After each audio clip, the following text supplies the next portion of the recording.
Maraming bagay akong natutunan sa pag-hike. Sa narito ay ang makihalubilo sa ibang tao. Noong unay naisip ko na mapayapa ang mapag-isa. Ngunit aking napagtanto na mas masaya ang may kasama.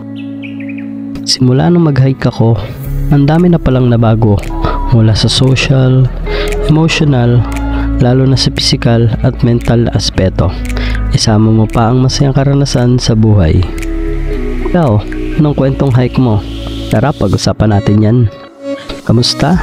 Ako nga pala si Domo, muling nagbabalik para sa panibagong paglalakbay. Kaya tara, samahan niyo akong muli. Teka, paano ko ba sisimulan ng kwento? Gabi pa lang bago ang aming paglalakbay, kami ay nagtipon-tipon na dito para sa isang salo-salo at kwentuhan. At nang matapos nga kaming magumagahan, kami ay gumayak na at nag-ayos ng aming kagamitan. Di katagalan ay dumating na rin agad ang aming sasakyan.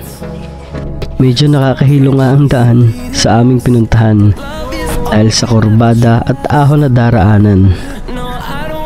Matapos ang nakakahilong biyahe ay narating na rin namin ang paradahang ito. At dito nagsimula ang aming paglalakbay. Tingin sa camera. Isa mo sa esto. Che! Nasaan ka na, Che? Ang aming pupuntahan nga pala ay ang Taigang Hot Spring na matatagpuan dito sa Hsinchu. Banayad lang naman ang daan papunta rito at konti lang ang ahon. Maganda rin ang tanawin sa daan dito. Sa bandang ito nga ay matatagpuan mo na ang ilog at maririnig mo na rin ang lagaslas ng tubig nito.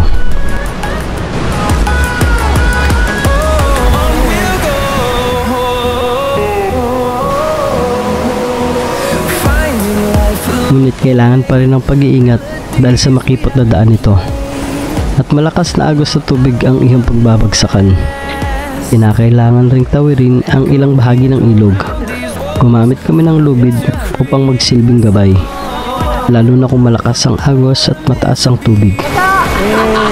Hanggang tuhod na sa kanila, pero sa akin bewang na. Nang marating nga namin, inagtayo na kami ng tent upang makapagluto at makapagpahinga. Matapos kami magkayak ay nagluto na rin.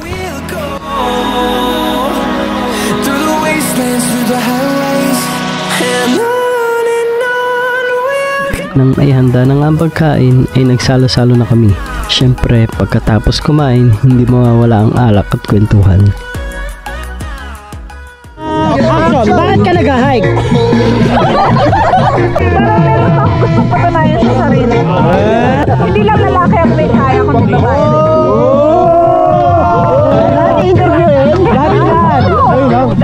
Kayo lang. Hindi ako mag-enjoy lang talaga. Makuwasan yung kayamanan. Ay, hindi. Ay, shell muna.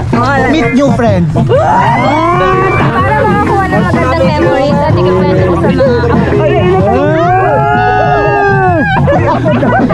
yung gusto ko panibagong experience sa buhay. Hindi kasi ano lang makikita mo na agad sa ano yan eh. Sa Gitarios.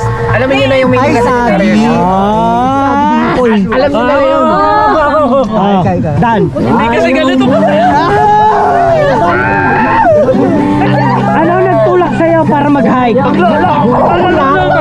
broken para mag-heal. Si Maria. Bakit? Siya ang una kay Chris. Na-influence siya. Nice. Tulala lang. Hindi, sa Gitarios ako. Sagi pala tayo, Sagi. Ako next. Alam niyo kung bakit nag-hike ako? Bakit? Gusto ko kasi naglalakad. Lalim mo ah! Ballpick club! Tulog na! Yaw sa Manubo! Bakit ka nag-hike? Nabudol lang ako ni Ransky. Ito. Hikers lang! Hikers! Siyempre, alam mo naman, limitado lang oras natin sa mundo. Kaya, enjoy lang!